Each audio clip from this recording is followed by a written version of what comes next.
I feel like this is the golden age of entrepreneurship. I think so. Anybody can go into business today. Fear and lack of confidence in my ability to figure it out, almost cost me the opportunity. When you eat, sleep, and breathe something, you're going to win. If you're everything to everybody, you're probably not going to win. The reason why I decided to go all in, I was like, I can never really give it the full focus energy I need unless I do it. My passion was freedom. I wanted freedom, and this was the quickest path that I could see to get financial freedom. What's going on? Scott DeVore here, aka Free. This is the Free Factor podcast where we talk entrepreneurship, leadership, mindset. This podcast is sponsored by DeVore Capital Group, multi-service construction, real estate, and development services. And the podcast itself is brought to you by DeVore Media. I got a special guest in the house, Brian McNally. What's going on, Brian? Thank you for coming through. Welcome to the show. How you been? Good to see you. Life is good, man. I'm excited to be here. Awesome, man. I know we got connected through some similar interests, business development, personal development, valuetainment. Yeah. You're a valuetainment, definitely. Follow, yeah. I've follower. talked to Taylor. I respect Taylor. She calls me at 7:30 at night, grinding, trying to get me on the team. So I respect the hustle. She's a beast, man. Yeah. She's a beast. And I want to really get into kind of like your experience as an entrepreneur. I know you had a really successful startup that had an exit, an acquisition, and I've been looking at you up recently, and I see you've been out there kind of sharing a lot of the insights that you've gone through as an entrepreneur and sharing kind of your life story and things like that. So want to get into all of those things, but let's kind of start where you grew up, Northeast Philly. Yeah. Mid-Atlantic. Yeah. I represent the Mid-Atlantic. I grew up in Maryland. And then over time, you eventually made your way down here to Florida. Yeah. What was that journey like? I figured you get a tan like I tan, so you gotta come to Florida. Born and raised Northeast Philly, working class family. My dad's a longshoreman. My mom just did odd and end jobs, whatever she could get her hands on, kind of worked her way up. And so just kind of always had that blue collar mentality. And but my dad would never let me go to the waterfront with him. I would always say, hey, it's a good union job, get money. He's like, no, I want you to go to college. I want you to do more things like that. So I started to go down that path and explore that. We got a little lost in my youth. I won't bore you with all that. But at the end of the day, I came to Florida for a little fun and sunshine in college and then built a life here. Ended up staying. Awesome. Yeah. What was it like growing up, like in the family? Was there, I know you're working class family, but where did the origin of the entrepreneurial spirit come from? I don't even know if I would call it entrepreneurial spirit initially, right? It was just this, I was always raised that there's dignity in hard work, right? No matter what you're doing. So I think maybe what's really kind of spurred me on to kind of push beyond that was I used to be a janitor in high school. I would clean the local grade school next to my high school. And then so I just needed more money, right? I was looking for a bigger paycheck, honestly. It wasn't really necessarily chasing entrepreneurship. But even as a kid, I shoveled snow. Me and my brother used to collect cans and then return them to the recycling plant to get money that way. So anything we could, just get extra money because we didn't have a lot. So it was more just that, right? How do I just get more and just have a little bit more of the comfort that I don't have right now? When I was a janitor, though, in high school, I ended up getting a job at this really nice synagogue in the suburbs. And got to see what wealth really looked like, to be honest, for the first time. And I looked around and I'm watching these, bar mitzvahs that are hundreds of thousands of dollars people are spending on. And I'm like, oh my gosh, like there's people out here with this kind of, like, I didn't even know people. To me, it wasn't real then, right? It was just TV, right? But it was the first time I got to spend time around really wealthy people. I'm like, all right, I got to figure this out. I was like 16, I think. Yeah. So you transitioned to Florida. I off camera, I shared similar to my transition to Florida when I was in college. We're probably close to the same age. I'm 45, you're early 40s. We used to spring break down from Maryland. It's cold, in March, whenever spring break season is. And we used spring break down to Daytona Beach and Lauderdale. And we loved it. I'm like, why don't we just move here? Why are we staying up in Maryland and, freezing to death? And we made a pact. There were 6 of us in my crew, and I was going to move down to Lauderdale when I graduated in 2001. 3 had already did. Like, these guys were all a year older than me. And I ended up not doing it because I got a really good job out of college. 9 years ago, I did make it down to Florida, but for different reasons. I was a 15-year corporate guy. Like I mentioned, 2001 is when I graduated. And I went on this trajectory over the 15 years. I worked for 4 different billion-dollar companies in multiple industries. I started off in construction, working for one of the largest companies in the world, Bechtel Corporation, $50 billion a year annual revenue. I was building power plants out of college in the kind of the finance operations side. Then I ventured into a construction management firm where I worked in DC, and then jumped into aviation and defense contracting for 7 years. And then my last corporate stint was I moved to Los Angeles, and I worked for a healthcare company called DeVita. And it's a dialysis company that was in the transition when I worked there. They were transitioning into total healthcare. And that was a really big move that they were making, because they were the number one dialysis company in the world, and now they're trying to do total healthcare. And even though I wasn't really involved in that part of the company, but I kind of got a really good seat to see what it's like to be really good in a really deep niche, and then try to go broad. And they had a lot of troubles. Yeah. So I wasn't working in it, but I was fortunate enough to be exposed to a lot of other departments. I had a dual role. I was corporate finance, but then I also worked in construction and real estate, and we were building. So I had the Los Angeles market, and we were building about 4 or 5 de novos per year. And I got to put together the business case to justify, hey, why we needed to build a center in this part of LA, because we're going to get this type of patient growth, and if we bring these doctors in. And then I also managed the full P&L of the division, so it was like a $300 million P&L. And I got really good experience from that, because previous to that I was kind of really in this pigeonholed into project management. And project management is a little bit different than company operations. So I had all this exposure to so many different, like I've mentioned, industries and departments. And at that time in my life, I was just so burnt out working for corporate. I had done so many side hustles outside of my career that I decided to bet on myself, go all in. I quit my corporate job to start a consulting company. And when I did that, I told my wife that I'm quitting my job. I'm going in business for myself. She knew I was an entrepreneurial person, but we're also moving to Florida. So I made this career change and this geographical change at the same time in 2015. And when I did that, and I want to tie it into your, from what I've been, from what I heard you share recently on another podcast you're on, I did that without the plan of long-term thinking. I mean, my long-term thinking was I'm going to be successful, make a lot of money, but I wasn't thinking of an exit.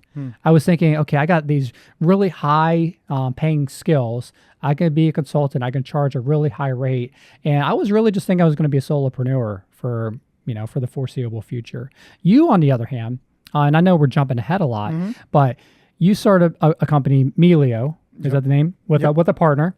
And you went on this phenomenal run, from what I understand, 2015 to 2022, 7 years, 50 million, I believe, something in that ballpark. In year 7, we did 52 million in annual revenue. And, no outside capital. No outside capital, bootstrapped it. And you said from another podcast that from the beginning, you were already thinking about the exit. Yeah.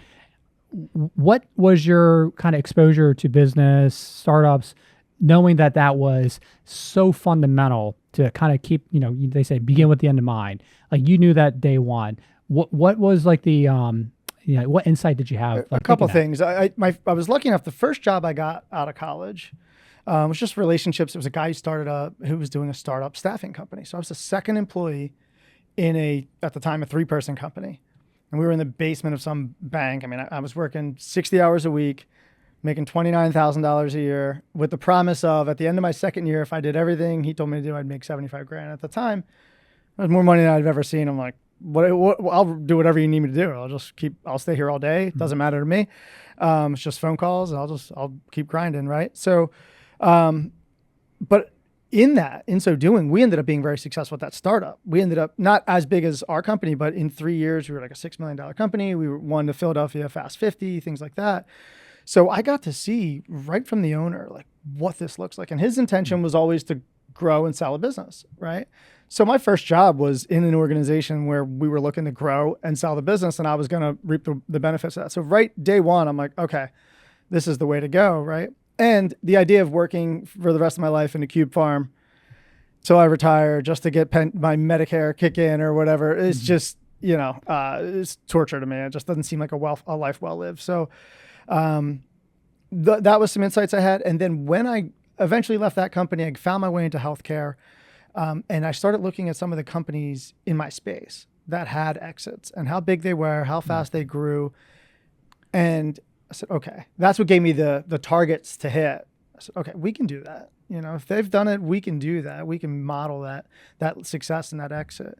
And for me, it was like growing up poor. I mean, it was just, I'm of the opinion that it takes money to make money, right? I've kind of saw that. And for me, it was always like, I'm going to get my first exit, and that's going to be my launch pad to do something. Like, I don't love staffing. It wasn't a passion project. I hear people say, oh, do your passion, you'll love it. My passion was freedom. I wanted freedom, and this was the quickest path that I could see to get financial freedom. Yeah. There's a Cody Sanchez quote that I love. She says, you don't want to be rich, you want to be free. 100%. And that was me. Yeah. That's all I wanted. I thought I was money motivated until I made some money. I was like, this doesn't motivate me at all. I like to win every day, and I want to live on my terms. So you found some companies, you were looking at case studies, okay, other staffing companies, this is what they did, here's how they grew, this was their exit. Well, how long was that process? Were you studying it for years? Like, were you just, when you got done, like your main part of the day, your work, you're like just laying, watching videos, studying, like how did that come about? Not as much. I would say this, I knew I was wanting to do something for a long time.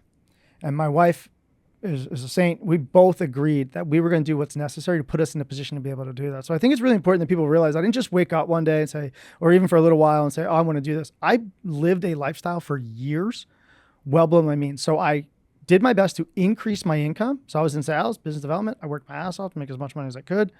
So, but even when I was making really good money at the time, like 200 grand a year, I was driving a used Toyota Corolla with manual windows while my friends who I was working with were driving BMWs. And I was living in a house much smaller than I needed to be in, all those things, less cable bills, everything, just stacking. So that when I knew I wanted to take this leap, it wasn't going to be a side hustle for me. I was going to jump in whenever, and I didn't even know what it was I was going to do yet. I just knew I wanted to do something. I had to do something if I wanted to live the life I wanted to live on my terms. So, but I would say tactically speaking, identifying those companies and when they sold and that kind of thing, maybe a year in advance with me and my partner just kind of talking. He and I went through a negotiation probably a year to figure out partnering and all that kind of stuff, where we got real, like from a business planning perspective, it's like, this is achievable. We can do this. Yeah. Also is so wise. So many people just, hey, let's go in business together without really, you took a year when you guys had the idea came together and really structured it out. So then when you did have the exit, it was probably pretty clean. I'm sure there wasn't a whole lot that, that wasn't a gray area that you had to figure out. With him and I mean, I'm blessed. I mean, we just make music, man. Have you ever read the book Rocket Fuel? Oh yeah. I mean, that's us to a T. Gino Wickman. Yeah. And, 8 years together in a highly intense situation, never had one argument, never anything. Because we were fully aligned on our mission. Our egos got checked at the door, and it was mission over the man all day, every day. We didn't care. We co-CEO'd the thing. Nobody really even knew who ran the company. It wasn't that clear. Yeah. We both did. Wow. That's what, if anyone asked, and people are like, well, how do you do that? There's no way that works. If you've got two people who can check their egos at the door and are just there for the team, you can certainly do it. Yeah. There's always the exception. Obviously they say, a lot. I'm rereading the E-Myth right now, and they say, well, someone has to be the CEO, someone has to be the COO. But there's always the exception. Yeah. And it seems like you guys are so aligned, and that's just beautiful. Obviously it doesn't, I would say that you're more of a rare case of that being successful, but you guys did make it work, and it is possible. The other thing that you said that I think is also phenomenal, because it reminds me of myself, I did a bunch of side hustles, and I wasn't getting the traction I want. I was making okay money, I have to pay for a lot of other extracurricular activities, but it wasn't replacing, my growing professional career, corporate salary. And the reason why I decided to go all in, I was like, I can never really give it the full focus energy I need unless I do it. Yeah. And it was so scary because I knew what I was giving up. But man, I believed so much in myself that I could do it. And I saw so many other people do it too. I'm like, but then I also knew I was young enough. I was like mid-30s. If I failed miserably, I still got plenty of time to go back. And it probably would be a great story to tell a corporate person. Like, hey, well, I tried it. I mean, I wasn't planning on failing, but I just knew there was still options. It's not like my whole life, if it was nothing I ever, if it didn't turn out to what I wanted, like my whole life would be ruined forever. Yeah, I mean, I almost let fear keep me from doing it, to be honest with you. My partner had taken the lead. He actually started the business 6 months. We were talking before he started it, and he's like, I can't wait anymore. I'm going. And I was up for like this VP job, this promotion I was trying to interview for. I'm like, well, if I can just get this skill, and then I'll have, all the things that people tell themselves to procrastinate, really, and really just fear. I was like, well, once I have this skill, then I'll be ready to start my own business. And he's like, I'm just going, I'm doing my thing. And so it wasn't much later. It was like 6 months. I'm like, I'm in, man, let's do this. But in a way, almost fear and lack of confidence in my ability to figure it out, almost cost me the opportunity. I'm Scott DeVore with DeVore Capital. We are a multi-service construction, real estate, and development company. We do services from ground-up development to roofing services to real estate transactions. Reach out to us at 844-4DEVORE or at the website link below. What were some things? Were you reading something? Did you have a mentor? Did you have a coach? What was the thing that helped you get over that fear to finally do it? Yeah. Fear of regret.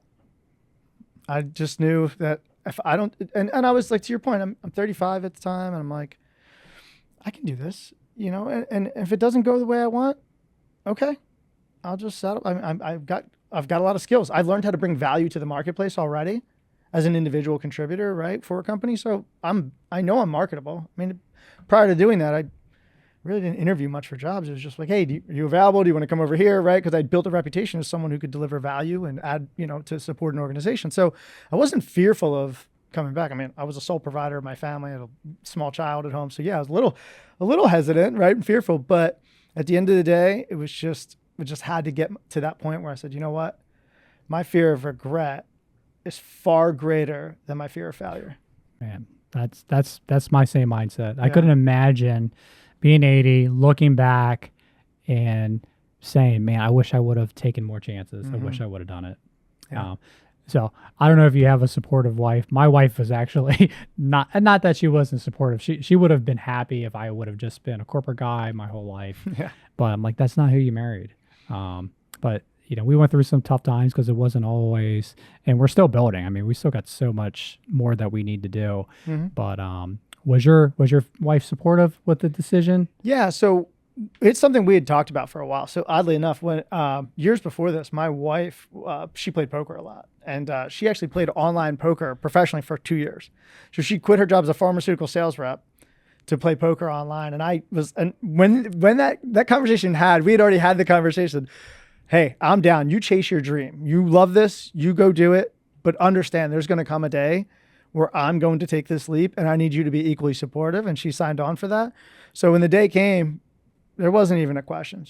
And plus she believes in me. I mean, even today, she's not as driven in the way I am. To your point, she's content just to have me in her life, and she don't care if we have money or not. It's kind of, as long as we have enough to enjoy life, like, she's good. She doesn't have that drive that I have, which is great, which is a great balance for me. I need someone to tether me back to the planet because I'm ready to go all the time, right? So we we do well together. But when that time came, it was like, let's do it. We prepared for this. We've got the money. We saved it. Like, go. I've got your back. Let's make it happen. So nice. So Melio, yeah, staffing company, but was it other services? Like mainly staffing. We built a consulting and managed services, like outsourced solutions around it. But mainly the vast majority of what we did was staff augmentation. Super competitive. Like, it's probably one of the, I don't know, I don't have any data, but I would think there's a lot of, if you had to take 100% of a pie, like what percentage of staffing companies that are new businesses that are created, I think it's probably one of the top ones. What made you believe in yourself that, okay, I'm going into this field where it's uber competitive. There's already established companies, staffing companies, you know the big names. Everyone knows the big names. And then there's also a lot of smaller niche ones. So did you approach it like, okay, we're going to be in this niche, it's going to make us this very unique and we'll have success? Or were you thinking, okay, we can take on an Aerotech, we could take on a big dog? What was your mindset? Yeah. So one, I would say this. I've got a mindset of always learning and educating myself. And that ultimately, and I'll explain why it's really important, because my career leading up to this in healthcare, I had left jobs strategically where had I kept the short-term vision of, I just want to make some more money, I would have stayed in that job as a salesperson, right? But I took jobs in different environments to gain skills and experience. And I think that's an undervalued thing that people don't pay attention to. They're all thinking closest to the dollar, right here today. How can I get the boat and the new thing that I want? But because I had this long-term vision, I strategically left jobs probably early and left money on the table to gain skills and knowledge and experience. So I left a staffing company in healthcare space in the revenue cycle of hospitals. And this is why it's important. So I got to see how hospitals bill and pay and do coding and all that. Then from there, I left that job. I could have stayed there and done well, but I had an opportunity to jump into a consulting firm, which was like a little higher level. I basically traveled around the country for a year with a former hospital and insurance company executive. And I just got to learn how executives talk and how they think and sit in these rooms and just soak up this information, right? And got to see healthcare even more broadly, holistically from the insurance side as well. Then left that job and went to a company that did business process outsourcing within that space. So again, more skill acquisition. So now I've got this whole picture where I know how to come into an organization, assess what they have going on, provide insights for them to implement and change and improve, how to provide interim staffing support, but also how to outsource this for them and improve their performance. So we took all that. I invested in Healthcare Financial Management Association, which is and I got my certified revenue cycle representative certification. I just invested myself in knowledge and being knowledgeable. And it's super important because all that gave me insight in just reading trade publications and things like that as to trending opportunities within the space. And so what we decided to do is we were hyper niche. I mean, to say we were niche is an understatement, right? So you would say healthcare is a niche. And then you would say revenue cycle is a niche. Well, within the revenue cycle, we even had a smaller niche where we only supported case management, clinical documentation improvement, and utilization management. But what's cool about it is it's this critical intersection where the business of the clinical side of the hospital meets the business and reimbursement happens. And it impacts how much patients have to get reimbursed and where they get discharged to from a safety perspective. So what we were able to do is through that knowledge acquisition, I was able to tie our services to the value we brought to the organization, to the savings we could provide them. Therein lies how we were able to have the confidence to compete against staffing companies. Because staffing's a commodity, right? As far as human resources are concerned, you're all the same. There's not even a difference. You're just a bunch of people who do the same thing, fishing in the same pond. It's not very true, but that's the view.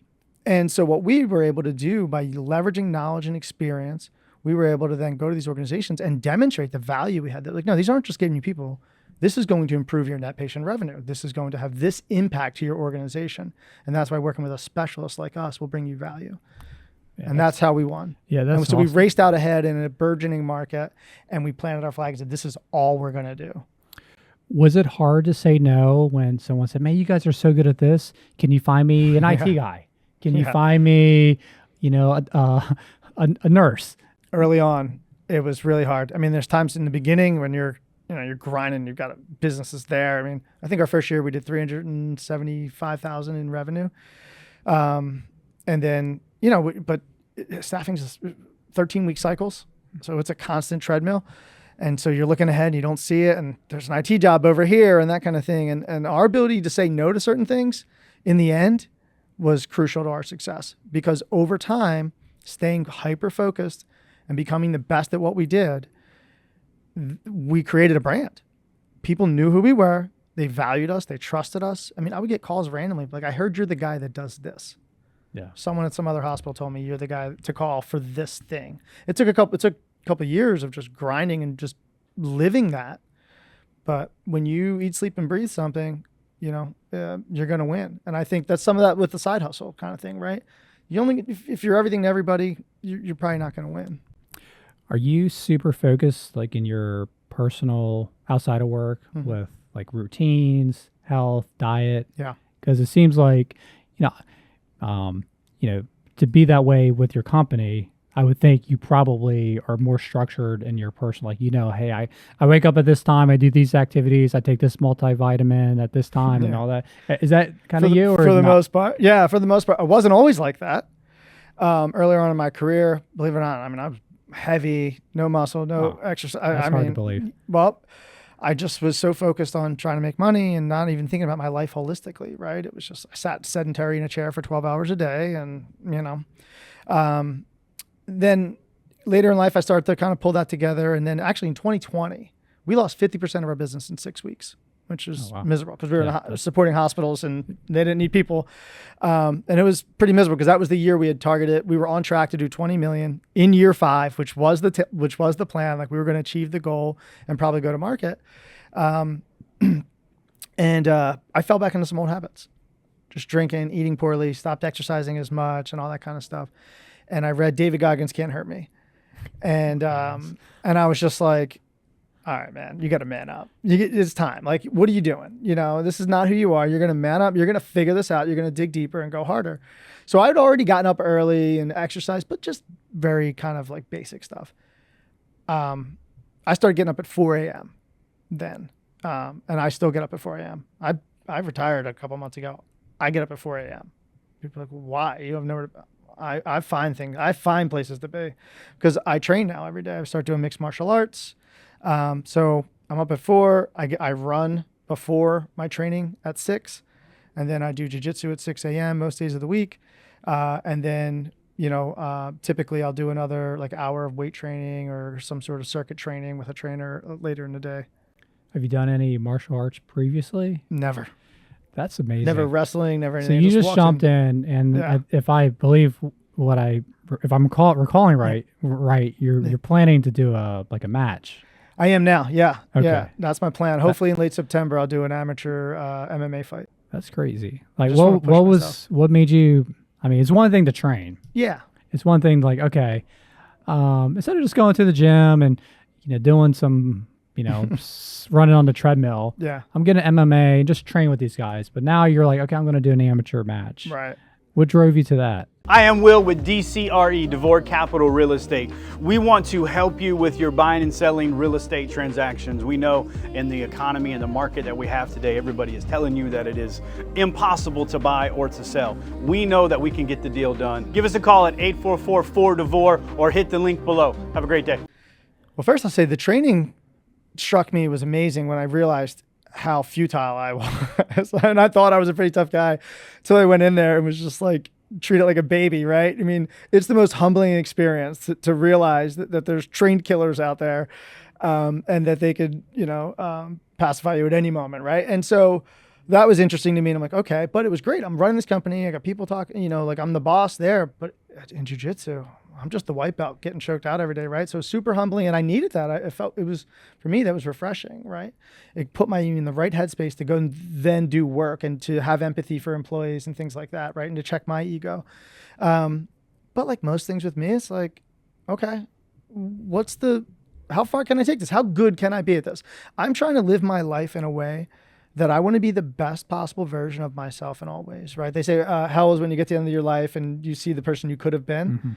I want to avoid that. I don't want to live with that regret, right? And so it's like, and the other thing is to do a fight, it's like the ultimate display of discipline. I mean, what I eat, how I wake up, how I train, all these things, it's all encompassing, and it has to be in order to be successful at it.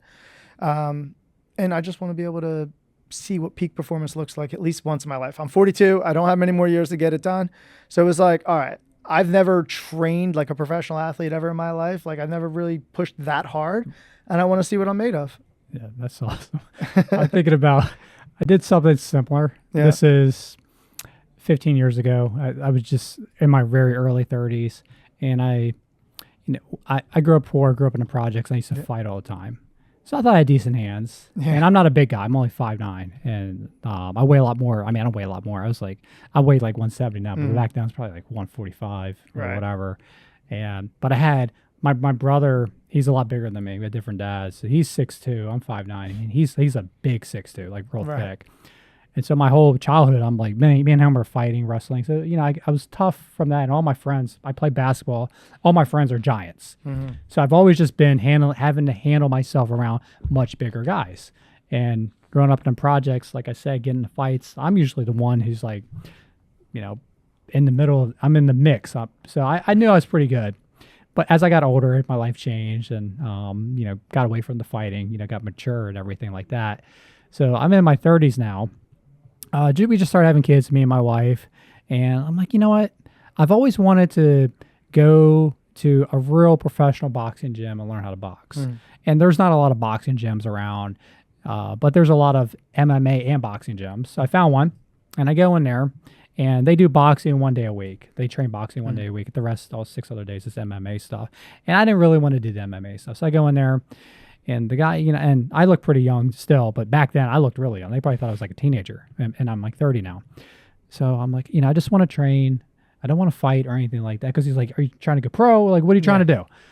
Nah, I just want to work out with the guys. I just want to like really learn how to box because I didn't have fundamentals. So the first day I go there, I didn't know I was going to actually participate in a boxing class. But like, all right, I'll just jump in and just box with the guys. So, they teach me how to how to jab, get my feet, my footwork and everything.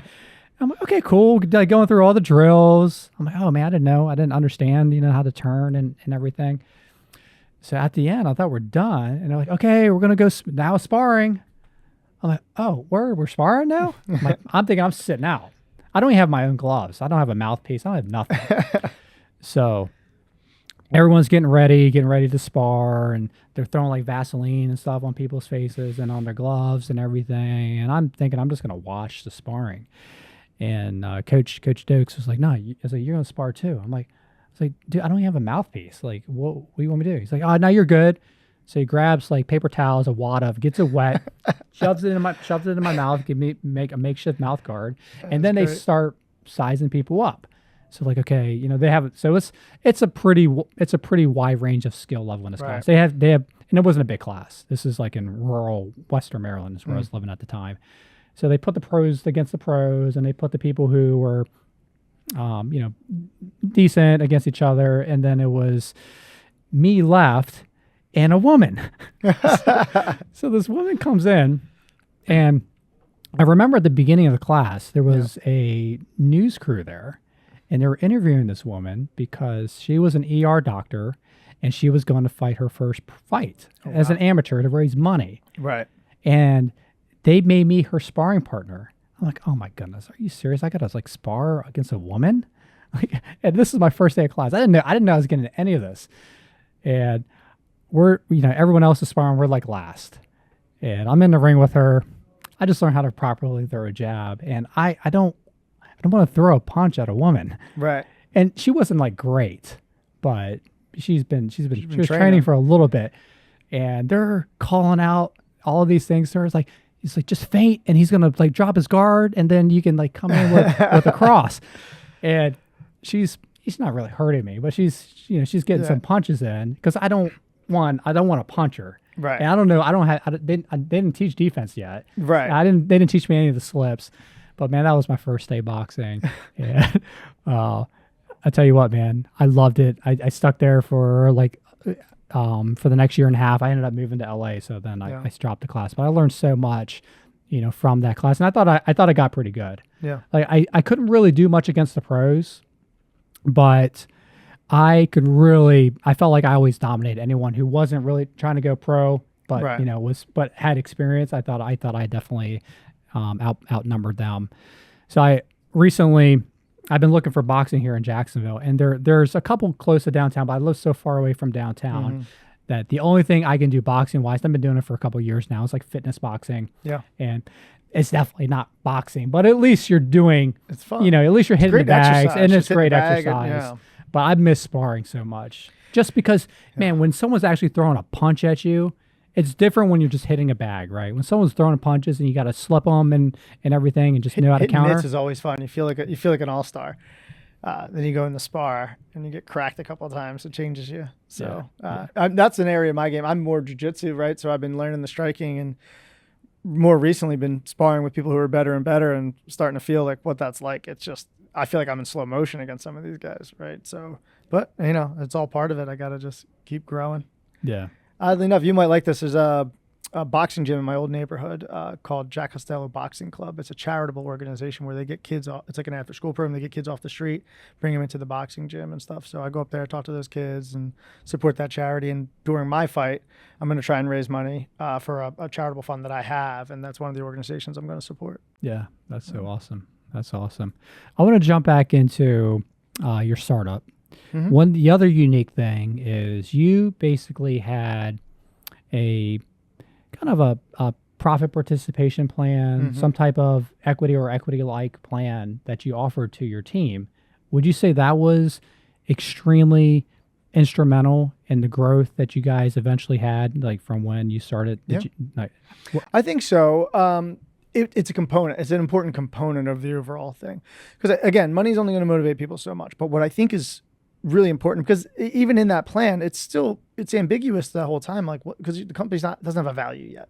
So people would always ask, like, well, how much is this worth? I'm like, I don't know until we sell the place. Like, I really can't give you an answer. Nobody's going to know until we have it valued. I think all told, we gave away about 5% of the company, of the sale, to team members. And but what it does is helps everyone aligned on the same mission, which I think is super important. And so I think aligning compensation within an organization is an often overlooked thing. I think people oftentimes just try and, I don't know, it's like the way we've always done it sort of thing. And I'm a fan of overpaying your people and for variable compensation, right? Meaning pay for performance. Right. So pay for performance, align that with the goals of the business, and it's huge, right? Because now people are bought in. The other key thing we did was empowerment. We enabled our team to make decisions at the desk level, but also be contributors in how we designed our services. And, we spent a lot of our time just removing roadblocks for our team. So the empowerment, was there a time, and so I'm sure it wasn't a problem for you, but sometimes you over empower and your expectation is they're going to, meet the desires that you had. But if you don't have measures in place to make sure they're fulfilling, like, whatever you said, where, some people become absentee way too fast, empower. And then next thing you know, you're a year down the road, like, man, nothing is like functioning the way that we thought. Did you experience any of that, or were you really good at, we were still really close to it. It was very collaborative with the team. So we weren't completely disengaged, but it was never us dictating what was going to happen, right? So if a decision was going to be made, and we collaborated with our team on, hey guys, this is, and just, just being transparent with your team goes a long way too. People want to feel like they've got a peek behind the curtain. And so that sometimes the team would make a suggestion and say, I can't do it, and here's why. It's going to impact us over here, which you guys don't have line of sight to. I do. So ultimately, as the executive, I have line of sight to more than they do. But I want to understand where they're coming from within their desk level, within their aspect of the business, right? And then I'm going to aggregate all those different opinions from the various sections of the business, and I'm ultimately going to make the call. But I'm not going to just do it on my own without their input. And I think that's the really important part, because I didn't always say yes. But I said yes enough to when I said no, I didn't have an argument about it, and I didn't lose. People understood I had my reasons, and I would explain them and move on, right? But I think, just like raising a kid, sometimes if you just bark at them all day and tell them to do stuff, they're not going to do it, right? So, but if you can get them to be part of the solution, they're going to be excited about doing it. And it took me a while to come to that conclusion as a leader. I failed miserably early on. I was just a drill sergeant because I was so hyper-focused on winning, and, and it's I would just grind people up if I needed to. It didn't matter, right? And then, people always say, my people are my best asset. Well, maybe you should actually treat them like they are. Yeah. And I think if you can find that approach as a leader, I think you'll see a lot of success. Did you have an advisory board? Like who? Or a little bit, not an official advisory board, but mentors. Like I said, the guy I did the startup with, so I would tap him every once in a while. Jason had worked for guys who had done a startup and an exit as well. My business partner, Jason. So we tapped them for a little bit of strategic planning, but most of the time, we just invested in reading and learning, self-education, personal development, and trusted ourselves. Yeah. I'm Scott DeVore with DeVore Capital Contracting, multi-service licensed construction company. We are a certified roofing and general contractor. We do everything from residential to commercial roofing and all other construction services. If you are a homeowner or a commercial building owner and you have any roofing needs from repairs to replacements to tarping, please reach out to us at 844-4DeVore or at the link below. Man, your story, oh my goodness, I would say it's making me envious. Like, I wish it was that smooth for me. It's like you started, you knew you were thinking, began with the end in mind, you knew you wanted to exit, you put all these pieces together, you got a little hiccup with COVID, rebounded from that, it seemed like pretty quickly. Yeah, and we ended up staying flat that year, which for us was a miserable thing, right? Because I think our numbers were like 375, 1.5 or 1.7, like 3.5 or and then we took this big leap to like almost 11 million and in 2019, and then 2020 we were on pace to do 20, and COVID happened, we ended up doing just about 11 million again, and then came all the way back to like 25 million, and then pretty quickly to 52. Wow. When did the process start? Okay, we're going to exit. I know you wanted to do it in 5 years, but then COVID kind of messed all that up. When did that process start? I mean, I know it started from the beginning, but were you just already getting the calls, or were you putting things up? Were you working with a broker? We did a couple of, I think, smart things. We kind of tested the waters a little bit with strategic buyers, just in our network. Hey, we built good relationships with our competitors. I know people think that's crazy. It's actually kind of smart. If you really spend some time, you're going to learn your competitors. At the end of the day, you're going to get more value from PE the bigger you are, right? So we had strategic conversations with competitors like, hey, what if we joined, our combined entities looked like this, then we went to market together, right? So just exploring those conversations.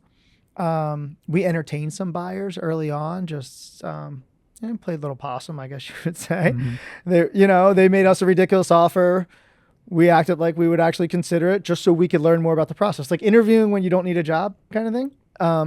And we learned a lot through that, right? What type of questions they're going to ask? What type of, what is the data they're going to request from us and all this kind of stuff. So that gave us a good foundation. I would say from a consulting perspective, we hired a financial consultant, like a part-time CFO and a financial, to get our books in order years in advance. I think it was year 3 we did that. Nice. And that was one of the smartest things we did, because it gave us, we had great data. We had very clean books, and when we went to market, like they were able to give us some insights as to, multiples and things like that we should be targeting. So yeah, from that perspective, we had that support. And I would say about almost 18 months to 2 years before we closed the deal, we were working on those kind of things. Okay. So talking to brokers and stuff. Yeah. So 18 months, 2 years from the time. I mean, how many like rural buyers, like when you're like, okay, we never went to market. You never, okay.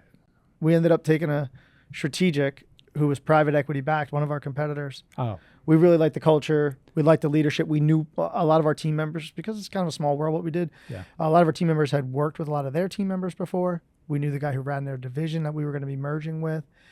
We met the CEO. They had acquired our friend's company previously and had nothing but good things to say about it. So we just kind of made the connection, had the discussion, realized that, because it was really important for us. Obviously, we want to maximize our money best we can. But more importantly to us was that we did it the right way, and that we left our team in the position. We made a lot of promises to our team, and they ran through brick walls for us, and we weren't going to do it without them. And we've seen a lot of disasters with M&A where it's like they just got the company. And the last thing we want to do is go through a miserable earnout and spit in the face of all the people that supported us to get us there. We just weren't going to do it. As an organization, we had a saying, we do it right, we do what's right, not what's common. Like, we lived our organization. Those were like core values for us, and we weren't going to just abandon them at the end for financial gain, right? So it was really important to get that cultural fit, and we found it, and we thought it would be a good transition for our team, good transition for us. And so that's how we did it. We just went direct. Nice. Yeah. So after that agreement was made, Mhm. 18, 24 months where you fully completed your contractual obligation, and now Yep. you're out of it completely, and you said you're retired. Yeah. How was Yes. that? How I'm was in that 18 to transition. 24 months? Like what was what were you thinking during that time? It was tough, because I woke up every day on fire to achieve this goal, right? Like I had a North Star. I'm going to grow this business and I'm going to exit. And like, that's all I thought. It's just, I knew what I had to do every day. After you sold, it was like, okay, I came back to work on Monday and it changed, right? Now I'm just like, I'm in a job again, right? And yeah, I have targets to hit, earn out, and all this kind of stuff, but it just wasn't quite the same, right? That fire wasn't there. But we did what we had to do. I mean, I made commitments. I'm a man of my word. I'm going to see it through to the end sort of thing. And we did. Then after that, it was like, that's when we knew it was time. Once we got through, there's an opportunity to stick around. We still have equity in the bigger organization. So, we're still there to help in an advisory capacity as needed. But it was like day to day. I was like, ultimately, I was chasing freedom. I'm ready. It's time. Let's pull the ripcord on this thing. Were you already planning the next thing during that 2 years? Like, where No, you the at only thing now? I was planning was a fight. Okay. That's the only thing. I just wanted to train keep full you time. busy. Yeah. That was it. But I want to. I'm so pouring myself into that. The one thing I committed to was patience. Everyone said, "What are you gonna do next? What are you gonna do?" I don't know. I'm gonna chill out. I'm gonna spend more time with my family. I'm gonna focus. I mean, there were sacrifices made by my family, my wife and children, and my friends and my mom and dad and things like that over those years where I said no to a lot of things. I like to say yes to more of that right now, right? And I want to be fully engaged as a parent. I wasn't always that when I was in the throw of business. Even though I was there physically, my kids would be talking to me and my brain's on, work or whatever it is. I'm like, okay, buddy, and I'm like not really listening to them. Mm-hmm. And I can tell you just in the few months that I've been fully engaged with my kids and my wife, and I'm seeing a massive change in my household, Yeah. right? And I thought I was pretty good before, but I think, there's always a way to be better. And I'm trying to be the best version of myself. And so really focusing on that right now, with a long-term vision to ultimately create a holding company where I'm going to acquire businesses, implement my style of culture and leadership and high growth. That's my future state plan. So you're thinking more acquisition. You wouldn't do a startup again? No, I don't, I'm not going to be running a startup again. Lesson learned. And I don't think I would need to do it the way we did it before. Right. I think there's plenty of businesses out there that just need good leadership and some creative thinking and, new ways of doing things. Yeah. That are already cash flowing, that are there. And I'd much rather do that and install CEOs and give people opportunities. Yeah, no, absolutely. Yeah, so I'm on my 5-year run. Yeah. I'm looking to take my DeVore Capital group of companies to 100 million by the end of the decade. Nice. We're 20 people within the staff, the full staffing right now, and unfortunately, I'm unlike you. I'm not hyper focused, hyper niched in anything, and I almost feel like it's relatable to your story where you guys were successful with 2 co-CEOs, where that's really kind of unconventional, but it worked. And I feel like, for me, we do construction, real estate, and development services. And I guess my mindset is get as much profit as you can through a whole life cycle. And I've been adding on services and licenses over the years, and I made multiple pivots at first, but I think I have the direction of where we're going, and our culture is the strongest it's ever been. But I could see once I get through this run, I know we're going to hit our goal of 100 million by the end of the decade. I probably wouldn't do a startup again. I think I'm going to be more like you, think of acquisitions. I love entrepreneurship, man. Yeah, It inspires me so much hearing your story, even the lowest level stories of entrepreneurship. It just fires me up so much. And it's cool. I think, and I would love to see if you agree with this, like the impact we can have. I mean, I think about my team and what I always committed to them is I'm going to give you an environment to make life-changing money here, but you're going to have to do the work. All I'm going to do is give you the opportunity. And that's my commitment, is that I'm going to make sure that there's an opportunity here and an environment for you to do that. And I look back on some of the people, like we had one of our first employees, she says, I'm going to take this leap with you guys. She was a rock star, right? Like, how do we took out a small business loan to pay for her salary for the first year. We're like, we got to get her. She's the best at what she does. And it was the best decision we ever made. And what she told us, she's like, need to, my son's really smart, and he's like this little tech genius. I want to pay for him to go to MIT or Georgia, like somewhere, really good school. And I want him to be able to do that through this job. And oddly enough, the timing had worked out that we had sold the business. We were able to cut her a check as he was going into college. That's amazing. And he just won a Georgia Tech accelerator project. He just got like I think it was $50,000 or $100,000 like grant that he won for his company that he started, and he's the first freshman team to ever do it. Wow! And it's just like, it just all delivers. And we had other people who started with us very young, in their lives, were just getting married, and now they have kids, and it's like they're already set up for life, and it's amazing to see that. They're like, you've changed the direction of my life by giving me this opportunity. And they're the ones that did the work to capitalize on it. But I mean, there's nothing more fulfilling than that. And that's the reason I'm never going to stop, right? I would love to go into organizations where maybe they're struggling a little bit, but they're decent, they've got a spot, and showing them a path to engage everybody and let everybody win and change some lives. I mean, if I can wake up more people to this and give more people the freedom that I have now, so that they can be better citizens and better fathers and wives and all that, I mean, then I'm living a life well lived, and I'll be happy. No, absolutely, man. The impact is so vital to this whole journey. When you're a W-2 employee, you're basically contributing to the tax system. But when you're an entrepreneur, you're contributing to stimulate the economy. Mm-hmm. And we definitely, I feel like entrepreneurship is the American dream. This is why this country was successful, because we got the opportunity to create businesses, to build legacies. And it's just, I feel like I don't know if there's ever been an age before that was called the golden age of entrepreneurship. If there hasn't been, I feel like this is the golden age of entrepreneurship. I think so. Anybody can go into business today. And I just, we're close to the same age. And I just remember when I was growing up as a kid and, thinking about college, that was like the only option. No one ever said to start a business. Yeah. It was like, go to college, especially growing up in the projects. I knew that was better than,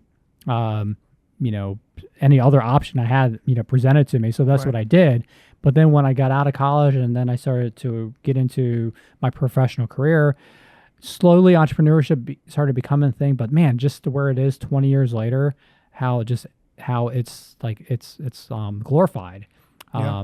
Now I know there's different levels of entrepreneurship where, you got the solopreneurs and then you got the people like you who actually put it on the line. You had staffing, you had everything that a traditional business has, but then there's everything in between. That's the beauty.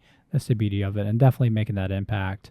We hope you're enjoying the content. We want to encourage you to jump over to the Will podcast, where our mission there is to inspire you with wisdom, inspiration, leadership, and goals for effective legacy. Both of these podcasts are brought to you by DeVore Media. Be blessed. I think information's at your fingertips right now, right? I mean, I think one advisor I didn't acknowledge was Google.